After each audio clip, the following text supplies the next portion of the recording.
Wolverine origins के last episode के अंदर हमने देखा था कि वुल्वरीन अब रोमुलस को हराने के लिए एक नया प्लान बना रहा है और उसके लिए उसने ये फैसला करा है कि वो रोमुलस को मारेगा नहीं बल्कि उसके पूरे के पूरे थ्रोन को बर्बाद कर देगा। लेकिन ये सब वो अकेला नहीं कर सकता है और उसके लिए इसको एक टीम की जरूरत है, जिसके अंदर हम देखते हैं कि वो सबसे पहले ब्रूस बैनर और सकार के पास आता है अपनी टीम में शामिल करने के लिए।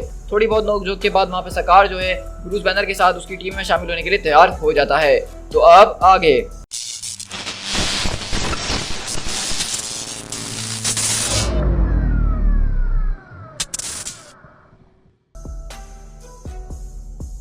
इसी तरह लोगन बताता है कि मेरे पास एक प्लान है। खैर ये मेरा तो नहीं है, लेकिन यही तो पॉइंट है, क्योंकि जो कुछ भी मैं सोचता हूँ रोमुलस को पहले से ही पता होता है और वो मेरे खिलाफ इस्तेमाल कर लेता है, या उससे भी कुछ ज्यादा ही बुरा।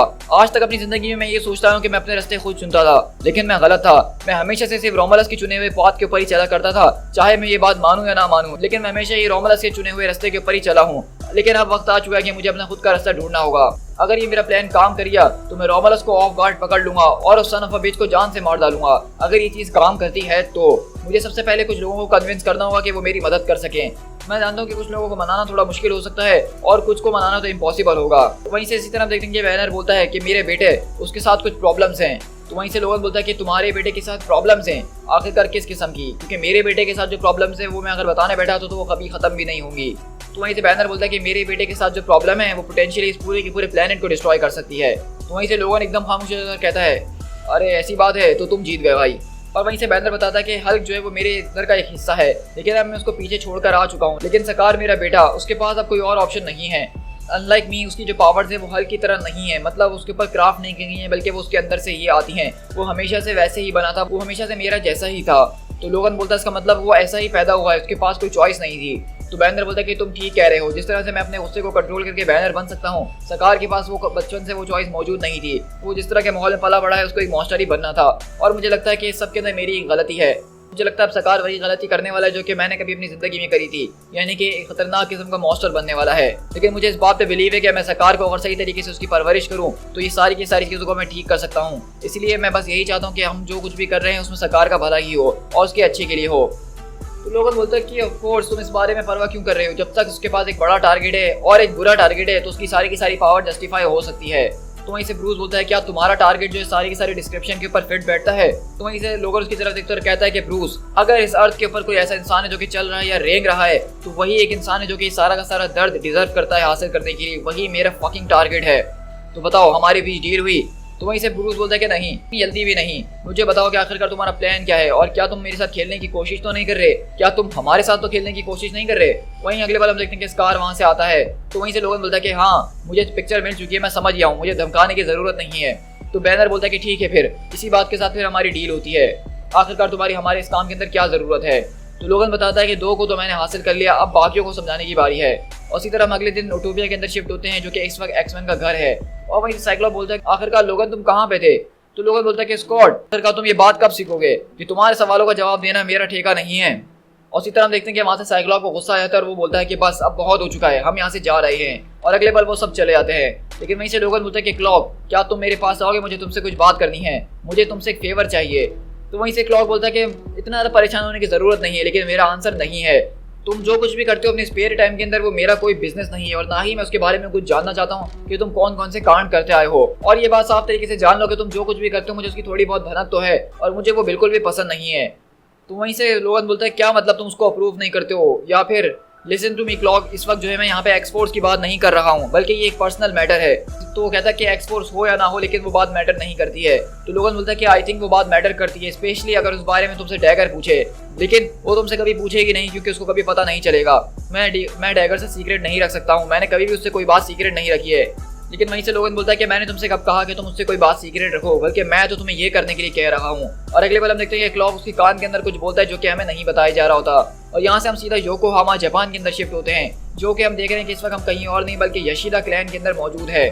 और हम देखते हैं कि सिल्वर सोमरा यहाँ पे बैठ के अपनी दरअसल एक मीटिंग टाइप की कोई चीज़ कर रहा है, जहाँ पे हम देख रहे हैं कि उसकी कोई बिजनेस मीटिंग चल रही है अपने बिजनेस के हवाले से। और वहाँ पे उनके बीच थोड़ा बहुत लड़ाई झगड़ा होना शुरू हो चुका है। और इसी तरह वहाँ से एक पार्टी जो अपने निंजास को बुलाती है अटैक करने के लिए, और इसी तरह उनके बीच यहाँ पे लड़ाई शुरू ही होने वाली थी। और इसी तरह हम देखते हैं कि वहाँ पे किसी चीज़ की आवाज़ आती है। तो हम देखते हैं कि वहाँ पे कोई और नहीं बल्कि लोगन आ चुका है, जो कि अपने मुंह से उल्टी कर रहा है क्योंकि अभी भी वो क्लॉक के साथ यहाँ पे टेलीपोर्ट होते हुए आया है। और क्लॉक बोलता है कि मैंने तुम्हें इस बारे में वार्न करा था ना। उसी तरह हम देख रहे हैं कि लोगन बेसिकली सिल्वर समुराई से मिलने के लिए आया होता है, लेकिन जब वो यहाँ पहुंचता है तो यहाँ तो पहले से एक बड़ी किस्म की जंग चल रही है और वो बोलता है कि हरादा, आखिरकार ये क्या हो रहा है, क्या तुम यहाँ पे लड़ना नहीं पसंद करोगे। तो वहीं से हम देखते हैं कि सिल्वर समुराई कुछ भी नहीं कर रहा था और बोलता है कि ये काउंसिल मेरे ऑनर को जो है डिजर्व नहीं करती है, इसको मेरे ऑनर की जरूरत नहीं है। पर है जो इस प्रॉफिट की तुम अभी कुछ देर पहले बात कर रही थी उसी को उसके खिलाफ इस्तेमाल करके देख लो ना। उसी तरह हम देखते हैं कि वहाँ पे वुल्वरीन उन सारे के सारे निंजास को सही जबरदस्त तरीके से पेलना शुरू करता है। और आप तो जानते ही हैं कि लोगन के सामने ये 150 निंजास कुछ भी नहीं है, वो तो बचपन से इनसे खेलते हुए आ रहा है। और अगले पल हम देखते हैं कि उसमें से एक आदमी उसके ऊपर फायरिंग करना शुरू करता है और कहता है कि डैम इट, ये तो जैम हो चुकी है। और वहीं से लोगन बताता है कि बेसिकली उसके यहाँ पे आने की एक बहुत ही बड़ी वजह है और होपफुली उस वजह को सिल्वर समुराई जो है वो समझ सके, होपफुली।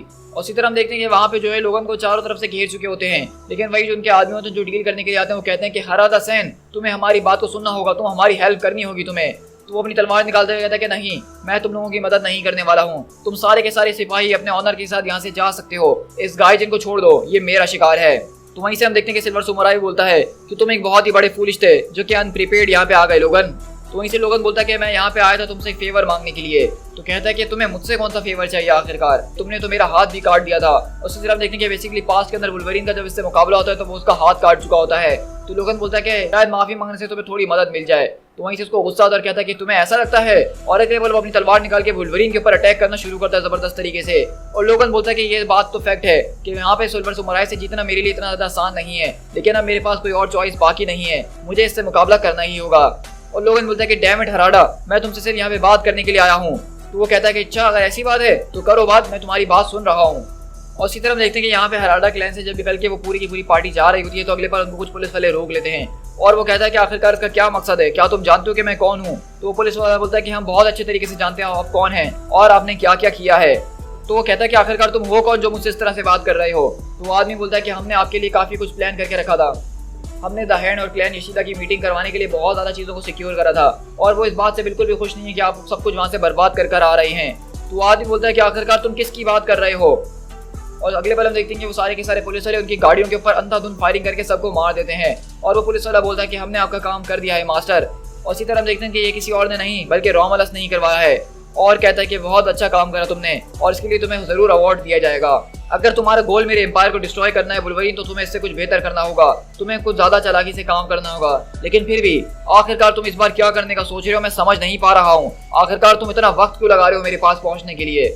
और इसी तरह हम देखते हैं कि लोगन यहाँ पे उससे मुकाबला कर रहा होता है, कहता है क्या तुम प्लीज ये सारा का सारा खेल तमाशा जल्दी खत्म करोगे। तो वो कहता है कि मुझे माफ करना कि मैं तुम्हारा वक्त बर्बाद कर रहा हूँ गाइजिन, क्या तुम्हारे पास आज शाम के लिए कोई और भी प्लान है। तो लोगन बोलता है कि हाँ बिल्कुल, एक्चुअली मेरा एक फ्रेंड यहाँ पे आ रहा है। और अगले पल हम देखते हैं कि यहाँ पे कोई और नहीं बल्कि क्लॉक आता है और कहता है कि डीमन मुझसे पीछे हटो। तो क्लॉक बोलता है अगर नहीं हटा तो क्या कर लोगे। और हम देखते हैं कि हराडा उसके ऊपर अटैक करने की कोशिश करता है लेकिन वो वहाँ से गायब हो जाता है। तो वहीं से हम देखते हैं कि वो बोलता है कि किसी गेस्ट से इस तरह से बिहेव नहीं करते हैं हराडा, स्पेशली जब वो तुम्हारे पास एक गिफ्ट लेकर आया है। और हम देखते हैं कि इसी तरह लोगन वहाँ पे मारा मूसा ब्लेड को निकालता और कहता है किसी भी शख्स से तुम इस ब्लेड के बारे में सबसे ज्यादा बेहतर तरीके से जानते हो, तुम जानते हो कि ये ब्लेड क्या चीज कर सकती है, क्या तुम अब उस फेवर के बारे में सुनने के लिए तैयार हो। और इसी तरह हम देखते हैं कि वहाँ पे हराडा उसकी बात सुनने लगता है और बेसिकली लोगर उससे बोलता है कि बेसिकली मुझे तुमसे ये फेवर चाहिए कि तुम मुझे इस तलवार को चलाना सिखाओगे कि आखिरकार इसको इस्तेमाल किस तरीके से करते हैं। तो हम देख रहे हैं कि बेसिकली लोगन जो है अब रोमुलस से मुकाबला करने से पहले अपने आप को पूरी तरीके से प्रिपेयर करना चाहता है। उसके पास मारा मूसा ब्लेड तो मौजूद है जिसके जरिए किसी को भी मारा जा सकता है, लेकिन उसको वो चलाना नहीं आती है। और इसके लिए वो यहाँ पे सिल्वर समुराई के पास आया है जो कि तलवारबाजी में समुराई की सबसे ज्यादा एक्सपर्ट माना जाता है। तो हम देख रहे हैं कि लोगन किस तरीके से हर किसी का इस्तेमाल करके अपने आप को परफेक्ट बनाना चाह रहा है। To be continued.